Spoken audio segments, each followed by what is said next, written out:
Hello, and welcome to The Reading Room, the podcast brought to you by your Rowan County Public Library. I'm Morgan. I'm Atlanta. I'm Emery. And are 20 chicken strips actually a family meal? Ugh, there's no way. Absolutely not.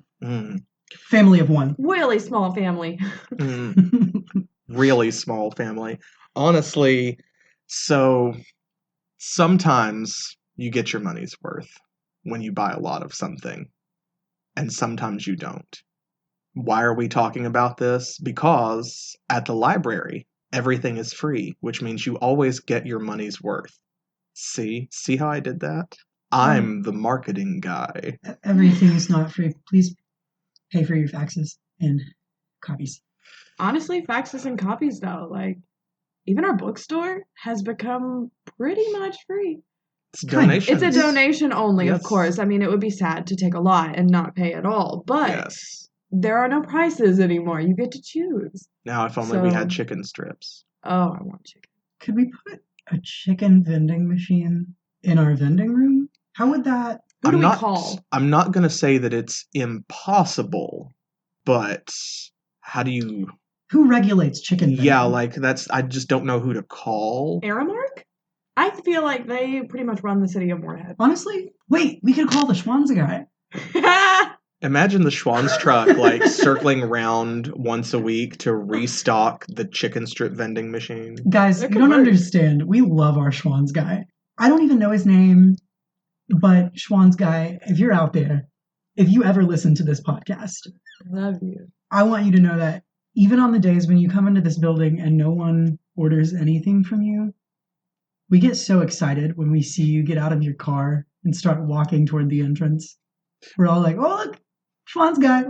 So if you want to partner with us and give us some chicken vending options, hit us up. We're willing to pay. See, and we're not, but oh yeah, our director might be. And this is just proof that there are so many different kinds of love. February is the month thereof. And that's what we're talking about today on this very, very library podcast.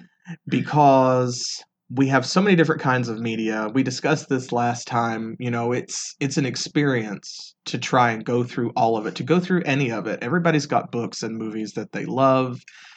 Why do you love them? Do you always love them? Do you keep loving them over time? Is it for the same reasons, or does it change? When you watch a movie that you've watched 1,000 times, you sit down that 1,000th time to watch it. Do you still love it for the same reasons in the same way? And if you do, that's great. And if you don't, that's also completely natural. So we all have media that we fall in and out of love with. And that can be books, that can be audiobooks, that can be video games, movies. And so that's what we're going to talk about today, is some media that we have fallen in and out of love with. So what are y'all stuck on this February in the month of love? What new media has come into your lives that you've begun a new relationship with, that maybe, maybe you were just friends before, and now you're a little closer, platonic or otherwise. Tell us down in the comments, tweet at us, let us know on Facebook. We'll post this, and you can give us your opinions. But for now, we're going to give you ours. Okay, so this might sound totally crazy, but I have really fallen in love with, nonfiction in general. I never read nonfiction until 2 years ago, and I can't stop. So if you're avoiding nonfiction, try to stop doing that. Look for a topic that you're already interested in and read that book. I'm telling you, it's awesome. That really is the way to do it. But really specifically, this is so crazy, but my favorite thing, the book style that I've fallen in love with, I guess, is fiction that pretends to be nonfiction. So if you know of The 7 Husbands of Evelyn Hugo by Taylor Jenkins Reid, it kind of does that. It focuses on the story of one woman who they really? That's a real woman. Throughout the entire book, you want to shut it and look her up on Wikipedia because she really exists. But she doesn't at all. The author also wrote Daisy Jones and the Six, which is about a band that really exists, but they don't. Um, and another one that is kind of off the wall, The Princess Bride by William Goldman Oh, is yeah. technically fiction that pretends to be nonfiction. He often references the real people that these characters are based off of. If you've seen the movie, there's a famous line, "Hello, my name is Inigo Montoya. You killed my father. Prepare to die." Inigo Montoya, he was real, right? And he like studied the sword for 30 years. And William Goldman just cut out the 30 years of sword learning, and we skipped right into the cutting people up with his sword. Um, and he says that he cut all of this out of an original novel written by S. Morgenstern. But S. Morgenstern actually doesn't exist, and the original novel never did. So even though The Princess Bride is called, it says written and adapted by William Goldman, it's not an adaptation in any form. It's not like something that has become smaller. Right, like it's not an abridged version of something else. It is an original work. So I don't know. I've gotten really into it, and I don't know why I like it, but I'm constantly looking for more of like the fiction that pretends to be nonfiction. See, that's so interesting to me because I had never really thought about this book in that light before. But I think that we've talked before about you have not read Fangirl. No, I haven't. Okay, so Fangirl by Rainbow Rowell almost does the opposite of that, in that she does reference a series of books as if they are real within this novel. And I mean, I was convinced the first time that I read it to the point that I looked it up. I was like, how did I miss the Simon Snow series when I was a kid? Because look, it sounds so good. Because it sounds like something that I would have been reading, and I looked it up and learned that it wasn't real. And this happened to so many people. This phenomenon was so large that Carry On was born out of it. Yeah, she went back and wrote Simon Snow because. And wrote the Simon Snow books, which it actually, technically, the Carry On series is the fan fiction that's being written in Fangirl, but you are receiving a piece of that universe that didn't exist. Oh, wow. So there's like a metaverse? Yeah. So all this time, I thought Simon Snow was just like, we were all supposed to understand as the audience that it's Rainbow Rowell's version of Harry Potter, you know, like it's somebody writing fan fiction about Harry Potter. And so I thought Simon Snow was very obviously Harry Potter, and that other kid was very obviously Draco Malfoy. But now that you say that, I'm wondering even more so if it was always intentional, like very much this is Harry Potter and what she's written to Carry On is the fan fiction. Yes. So Fangirl it centers around a character named Kath, who is this like super, super popular, famous, like widely known fan fiction writer for the Simon Snow universe. And Carry On as a series is the story that Kath is writing.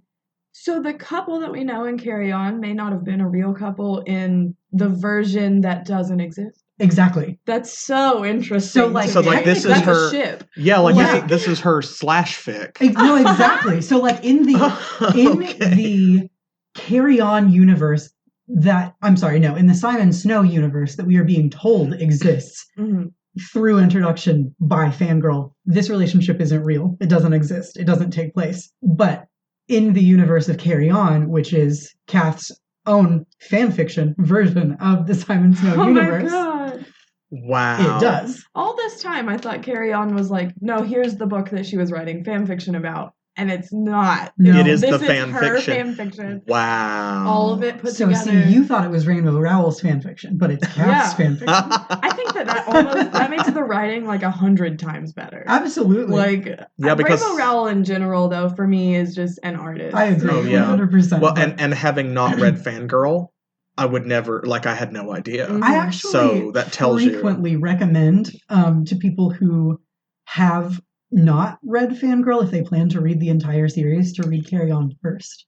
Because I read Fangirl first and felt when I went into Carry On like I couldn't take any of it as canon because I was so married to the idea of it being fan fiction that I was like, well, this isn't even real. It doesn't even matter. I did read it, and read it all canon. So I feel maybe I will read Fangirl. I've been denying it all these years. So obviously I have to go back and read Fangirl now. Yes. So. Yeah, I think that I will too. You're both inferior to me in this situation, and I'm I loving just thought lording it it was over you. I'm seeing it. I'm seeing I it. thought it would be so cringy. I didn't want someone to preach to me about a life that I already know. Hey, this is 2022. Cringe is over. You You're know right. what? That's Yeah. true. You know what? The only thing cringy is saying that stuff that other people like is cringy. Yeah, the fact that you're cringing. Yeah. Absolutely. Let people enjoy things. Yeah, just let people enjoy things. Just like what you like, as long as it doesn't hurt anybody else, as long as it doesn't add bad to the world, just enjoy stuff and let other people enjoy stuff. I was just thinking about that actually, because I have people on TikTok that I care too much about their life, so I started commenting. And I got this huge fear that like people are gonna see my comments and like it'll say someone you follow commented or something. Like they'll just see the comments and mine will be up at the top because we're connected in some way. They know me in real life. And I'm so scared that people are gonna judge me for liking this guy that raises chickens. Like, why? Why am I afraid of me being cringe? Like, I'm 24 years old. I'm over it. If I love somebody, I'm going to let them know. And I don't care if they're on TikTok. Like, whatever. There you go. Well, and I think that that's important too, because as someone who has grown up on the edge, the leading edge of the internet generation, I think that it's been fascinating to watch the development of that culture where that's kind of what we do. As you know, it doesn't matter if you know somebody. These parasocial relationships, they feel very real. Mhm. And sometimes, people take it too far. They get it into their heads that like you're actually friends with this social media influencer or this person that you like all of their tweets or what have you. And that's not the case. Just because you watch a lot of somebody's YouTube videos does not mean that you're pals with them. But there is still definitely a real connection, and there is a value to just, it's a human thing when you see someone who is trying to put their best out into the world, or they're having a hard time, or whatever. Even if they're saying something funny, they're saying something sad, and you respond to that. That's just a human reaction. I've seen a lot of folks that I follow, content creators on like YouTube or Twitch or what have you, who, because of the pandemic, like maybe they've gotten COVID or that has affected them somehow and it's affected their work. And of course, like the trickle down effect is that impacts us, right? We get fewer videos uploaded to the channel because they're recovering from being sick or something.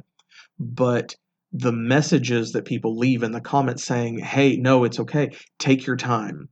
That's every time that a webcomic artist says, hey, updates are going to be slow for a while. I'm moving. I've got a new job. I just lost my job. I got picked up for a graphic novel deal, so I have to prioritize that. And it's always just thousands of comments of, hey, take your time. We'll be here when you get back. Put It's yourself fine. first. Put yourself first. You've got to take care of yourself first. We'll be here when you return. Do what you need to do.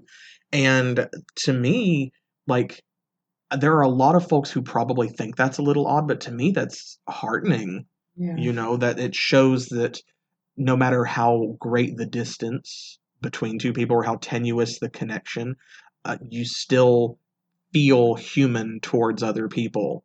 And it doesn't matter whether that is liking Chicken Guy's TikTok or whether that is, leaving a heartfelt message on some ASMR video being like, oh man, I was in a really bad place and your videos just brought me back. Like, these people are not your counselors, they are not your friends, but we are all human. And I think to feel that connection and to act on it is a human thing. And the internet is just proving to us, these parasocial relationships is proving to us what we've always known for a very long time. Because think about it. When you read a book or you watch a movie, you feel things for those characters. And sometimes you feel a connection to the author or the content creator. You read something, it makes you feel a thing. That's what art is. The internet just makes it more immediate because you can communicate directly with a person, I think, because of social media. So you can actually tweet at Rainbow Rowell and be like, oh my God, you're a genius. You inspire me. I'm writing my own book because I love Fangirl so much. Or, you're killing cringe culture. Keep doing God's work. That's just, and if she sees that and likes it, that's great. And if somebody else sees it and doesn't like it, it doesn't matter. That it does not matter. It just seems so unfair to keep those relationships or that care, whatever you feel toward that person, to yourself, like especially the chicken guy. I love him so much, and he only gets like 60 comments on each video, so he's still at the point where he is responding to them, Yeah. like and he enjoys these people when they come in his lives. He's like, "Hey, Stacy, nice to see ya." Mm-hmm. And so like those kinds of people, like I don't want them to know. I don't want them to not know how much I value the content that they're creating. I want to see him every day, but he has no idea that I even exist. So like maybe sometimes I'll comment and say like, "That's a cute chicken," because he needs to know I'm here. Absolutely. Well, these people they're sharing whatever it is that they're sharing for some reason. And nothing encourages an artist more than someone appreciating their art, but also nothing encourages a human more than people just vibing with them and being like, hey, you're not alone. I think that what you're into is cool, or, I care about what you said. I care about what you think. So, I mean, I feel the same way. If I'm on, Webtoon or something and there's been an update and there's 0 comments, my first thought is like, well, not on my watch. 0 comments, hold my soda, because I want this person They're to about know. to be at least 5. Yeah, exactly. Yeah, because I want this person to know that someone is reading their work, someone is following, someone cares, and someone is excited for that update every time that it happens. Every time that there's one coming, someone is hype. I'm gonna out myself right now, and I was gonna say that I was going to cringe at myself. However, we've just agreed not to do that.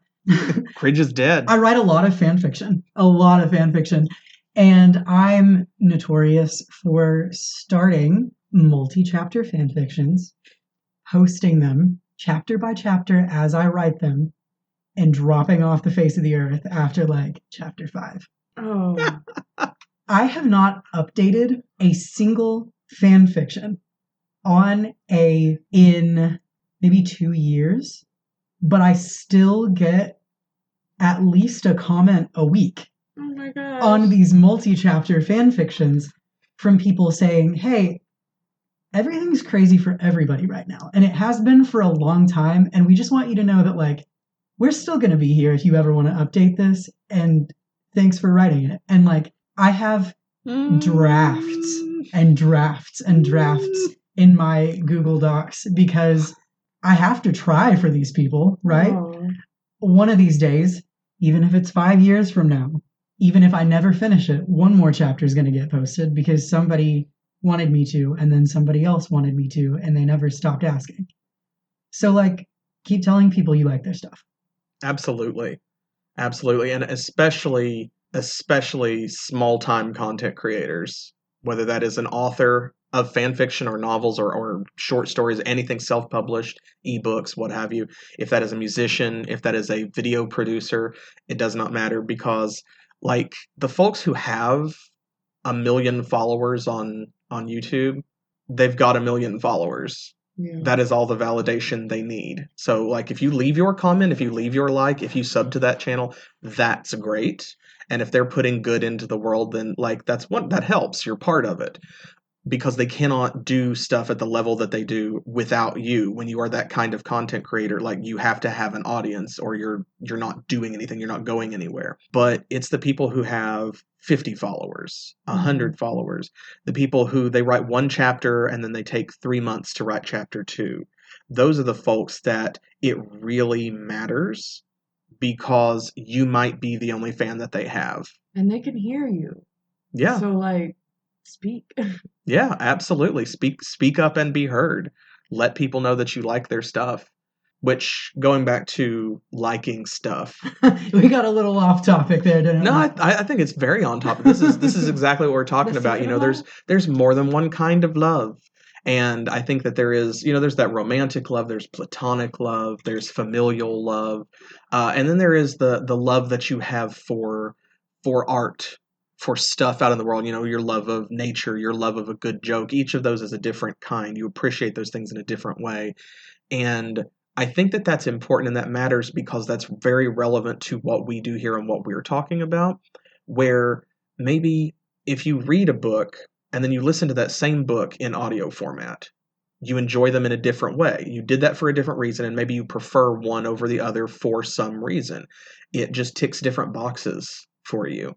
And that's why we offer, not just because of accessibility, but we offer different formats of the same materials so that you can engage with them in different ways, because we want everyone to be able to access it, not just like period, accessibility first, obviously, but also because we want you to be able to access it in the way that is most meaningful to you, which I think is important.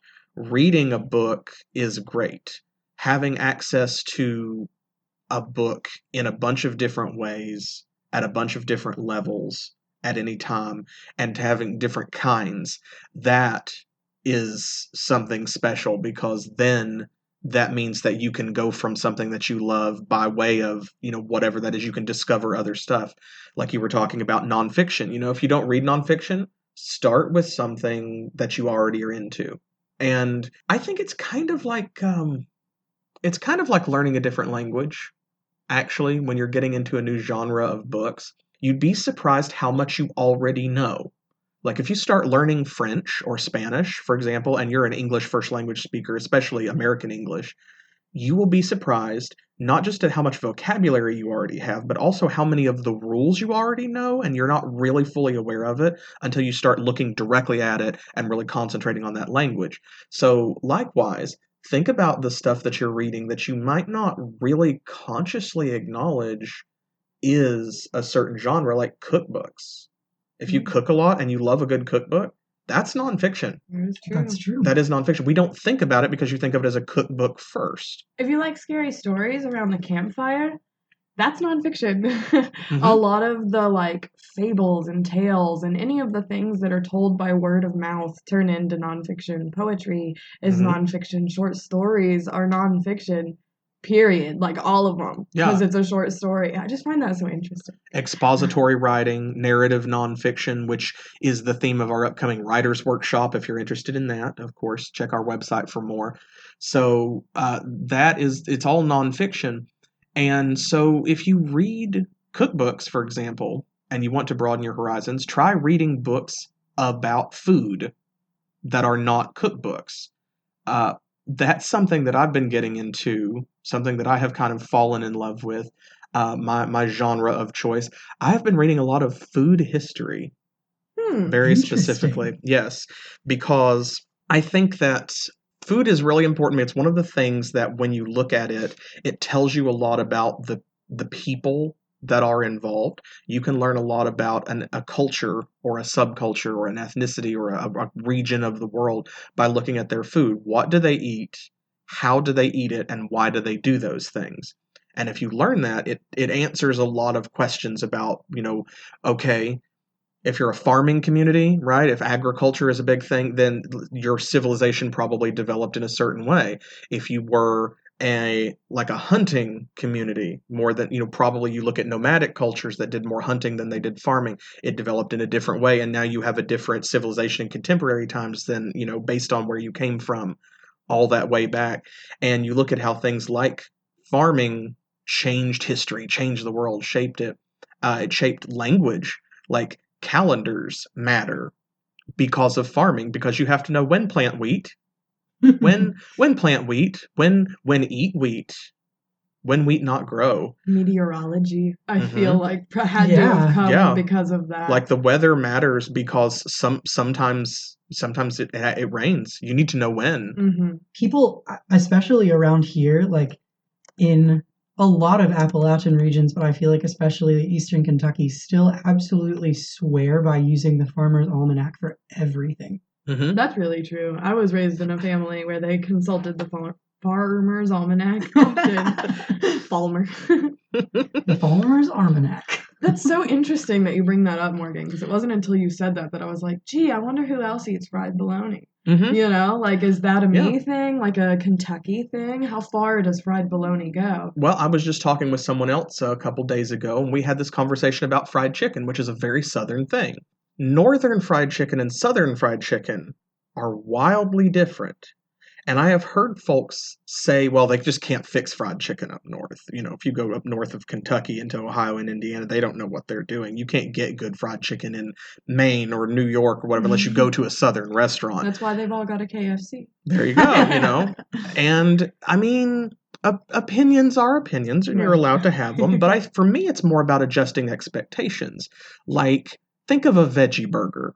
If you bite into a veggie burger, even a good one, and you are expecting it to be a cheeseburger with a beef patty, you will be disappointed that it didn't have the taste, it didn't have the texture, it didn't have all of those things. But if you go into it expecting a veggie burger and wanting a veggie burger, and you are welcoming to the table what the veggie burger brings and not comparing it to the cheeseburger, you'll have a better time, because then you're not saying, oh, well, I expected a cheeseburger and was let down. No, if you expect a pickup truck and get into a sedan, that's your fault. And so likewise, Southern fried chicken and Northern fried chicken are completely different. You shouldn't be comparing them.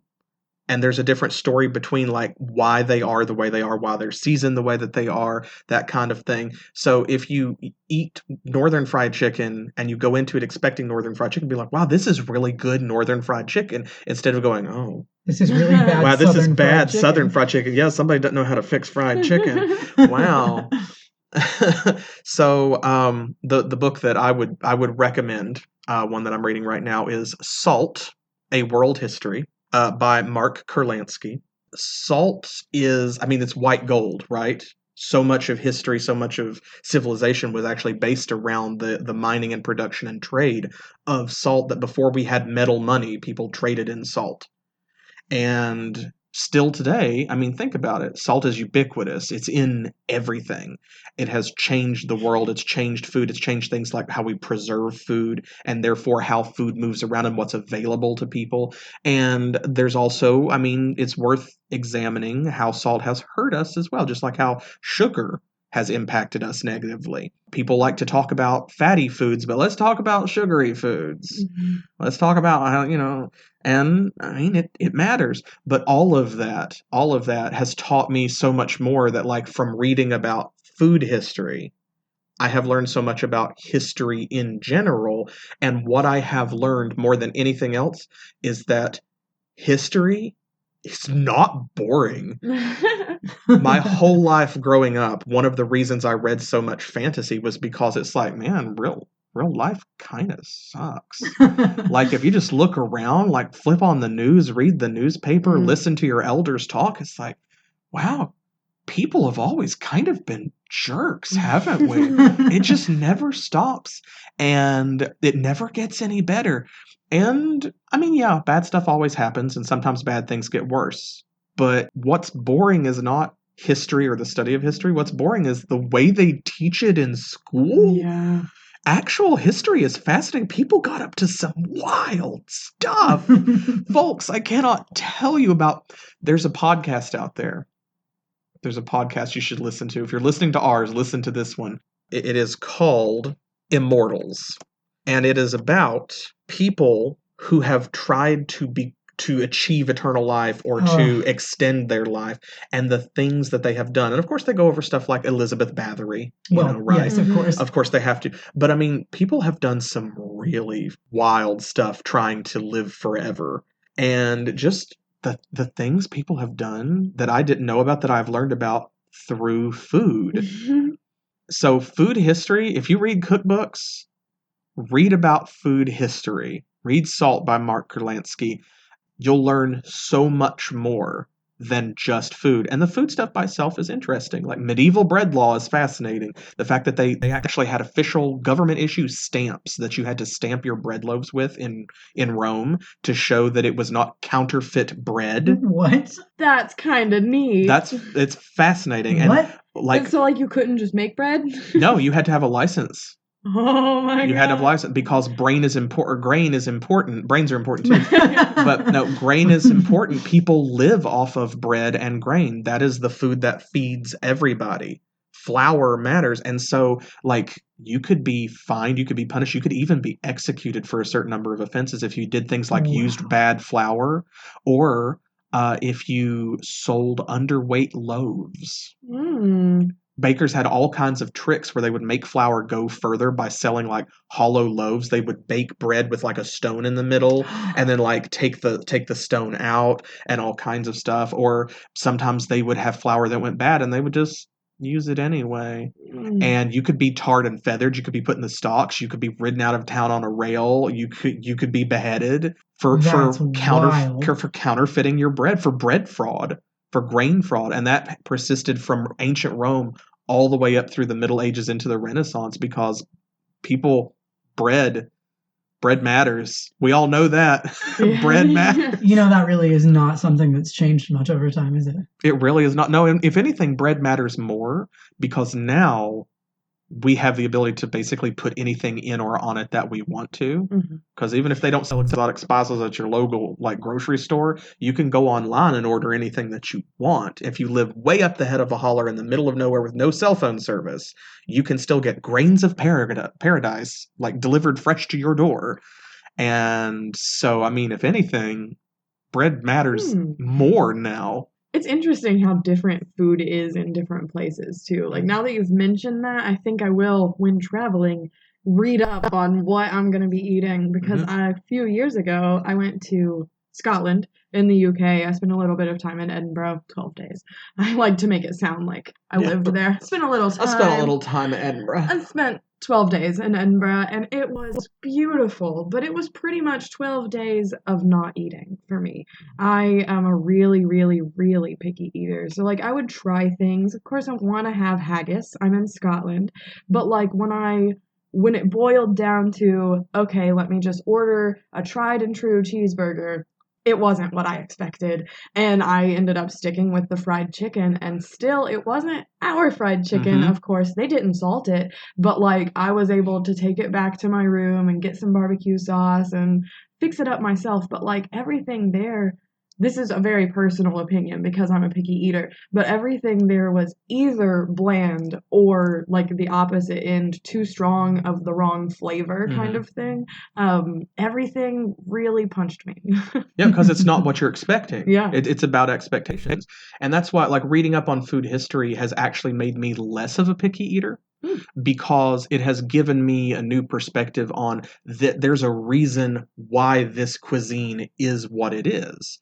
And you should have a respect for that these people don't just, wherever you are, whoever is feeding you, these folks don't just eat what they're eating on a whim. Their local dish is what it is because there's a history behind it. And I feel like now it's just good manners.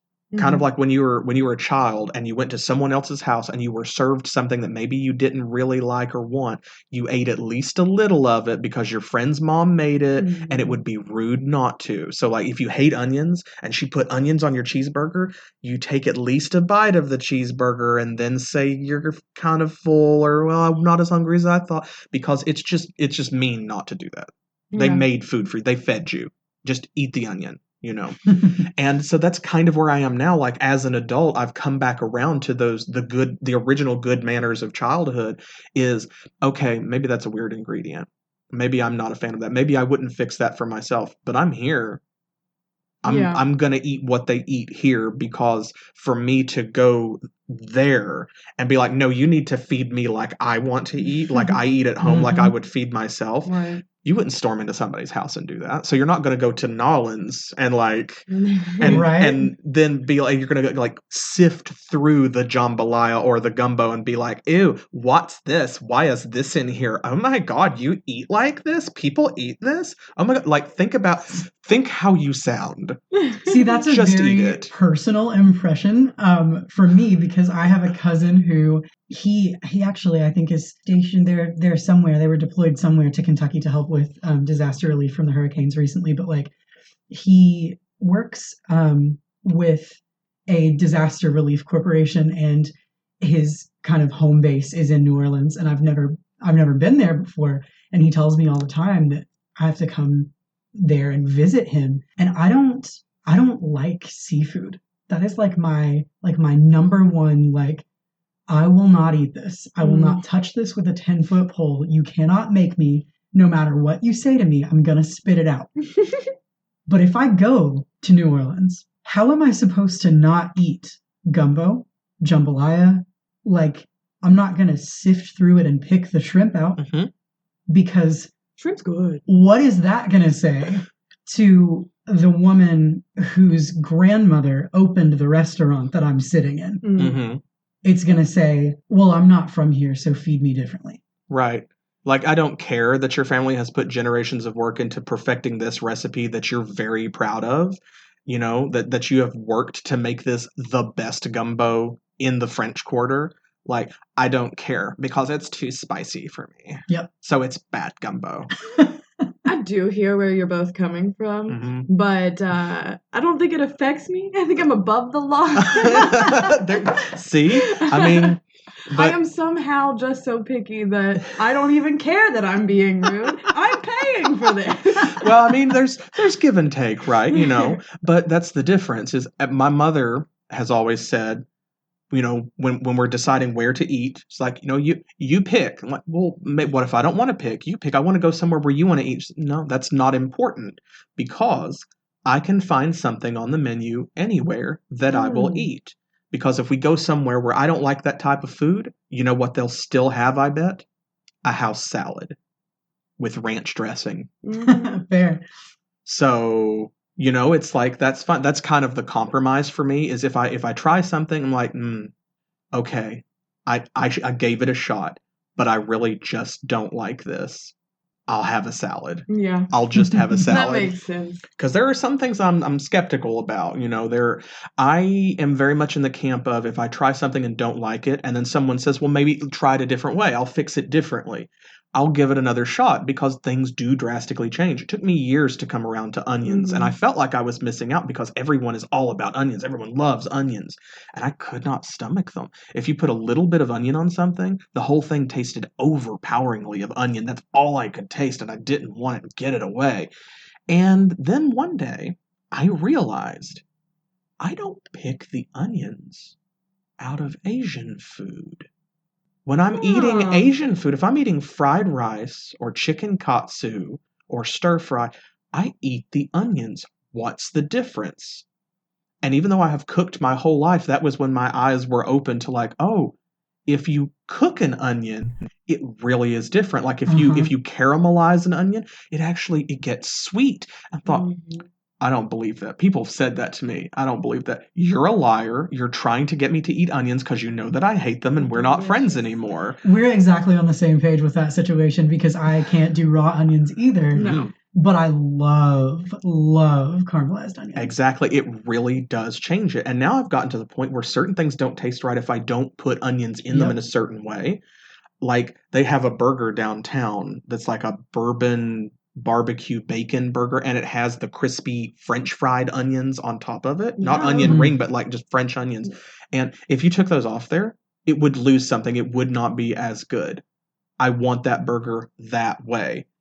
And it just took a long time to do that because I had to realize, and there was a lot in it. I had to learn more about chemistry and be like, okay, there's actually something chemical happening here when you heat up these acids. Oh, they're breaking down into sugars. That's why. And now I understand scientifically why the onion changes. And now I can do it on purpose myself. Now I want the onion. So if I bite into an onion and I don't like it, and then you say, wait, try it like this. One. Yeah, I'll give it a shot. But there's also some things that are just kind of on my nope list.